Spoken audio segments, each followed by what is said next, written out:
Bahagia, satu kata sederhana yang dikejar setiap manusia di muka bumi. Ada yang mencarinya lewat cinta, ada yang menabung sepanjang hidup demi membeli dalam bentuk liburan, rumah, atau pengakuan. Tapi, apa sebenarnya kebahagiaan itu? Mengapa kita bisa tertawa, tersenyum, bahkan menangis bahagia? Apakah ia sekedar emosi atau sesuatu yang lebih dalam, yang membentuk jati diri kita sebagai manusia?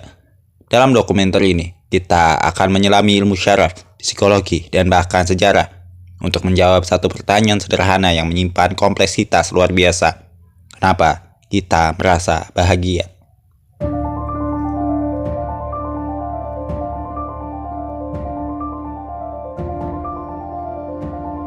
Setiap emosi yang kita rasakan bermula di otak, dan kebahagiaan bukan pengecualian.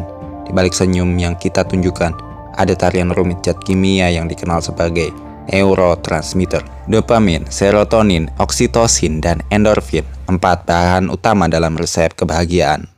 Dopamin memberi sensasi pencapaian, serotonin mengatur suasana hati dan stabilitas emosi, oksitosin erat kaitannya dengan kepercayaan dan koneksi sosial, sementara endorfin membantu mengurangi rasa sakit dan meningkatkan rasa nyaman. Saat kita mendapatkan sesuatu yang kita inginkan, entah itu hadiah ulang tahun, nilai bagus, atau pelukan dari orang tersayang, otak mengeluarkan dopamin. Inilah yang membuat kita merasa senang.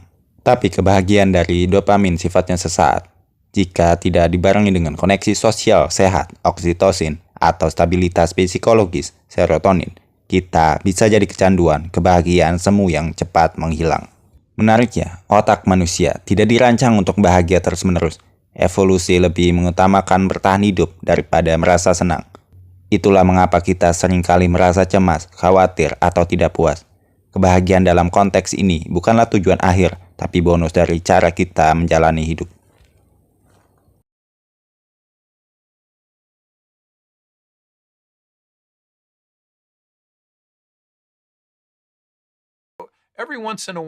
Psikologi modern membagi kebahagiaan menjadi 2 jenis utama, yaitu hedonia dan eudaimonia. Hedonia berasal dari kesenangan sesaat, seperti makan es krim, menonton film lucu, atau belanja. Sementara eudaimonia adalah kebahagiaan yang berasal dari makna dan tujuan hidup. Psikologi terkenal seperti Martin Seligman, bapak positif psikologi, menjelaskan bahwa manusia paling bahagia ketika hidup mereka memiliki makna, hubungan yang baik, dan rasa pencapaian. Inilah yang disebut teori PERMA, yaitu Positive Emotion, Engagement, Relationship, Meaning, dan Accomplishment. Artinya, kita tidak hanya bahagia karena merasa senang, kita bahagia ketika kita merasa berguna, merasa terhubung, dan merasa bahwa kita sedang menjalani hidup yang pantas dijalani.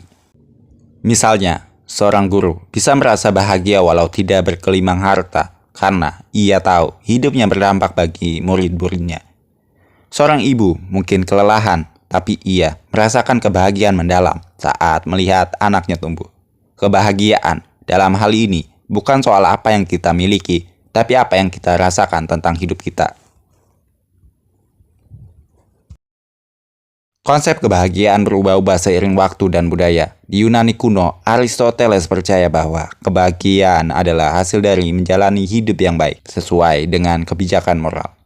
Di Tiongkok, ajaran Konfusius mengaitkan kebahagiaan dengan harmoni sosial dan pengendalian diri. Di dunia modern, terutama dalam budaya barat, kebahagiaan sering disamakan dengan kesuksesan material dan kebebasan individu. Sementara dalam budaya timur, kebahagiaan lebih seiring didefinisikan dalam konteks keluarga, keharmonisan, dan rasa syukur. Inilah sebabnya mengapa indeks kebahagiaan global tidak hanya diukur dari pendapatan per kapita, tapi juga dari solidaritas sosial, kesehatan mental, dan kepercayaan terhadap pemerintah. Negara seperti Bhutan bahkan punya Gross National Happiness, ukuran kebahagiaan nasional yang lebih penting dari produk domestik bruto. Bahagia ternyata bukan sekedar soal perasaan, tapi juga cara suatu masyarakat membentuk cara pandang warganya tentang arti hidup itu sendiri.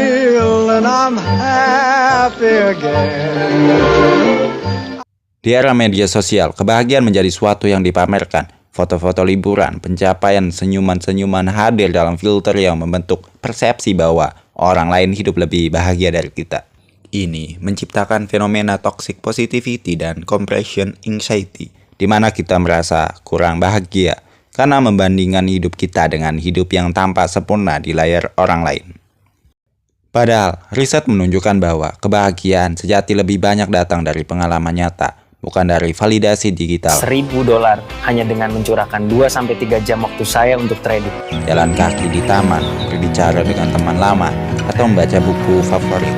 Hal-hal kecil ini punya dampak besar bagi perasaan bahagia yang autentik. Kebahagiaan bukanlah suatu yang bisa diburu terus-menerus. Ia datang seperti embun, tak bisa digenggam, tapi bisa dirasakan. Kadang ia muncul dari keberhasilan besar, tapi seringkali tersembunyi dalam rutinitas sederhana. Tahu bersama keluarga, aroma kopi di pagi hari, atau pelukan hangat setelah hari yang melelahkan. Kini kita tahu bahagia adalah hasil dari kerjasama kompleks antara biologi, pengalaman hidup, dan persepsi pribadi. Kita merasa bahagia bukan hanya karena suatu yang terjadi, tapi karena kita memberi makna atas apa yang terjadi. Jadi, daripada bertanya bagaimana caranya bahagia, mungkin kita perlu bertanya apa yang membuat hidup layak dijalani hari ini.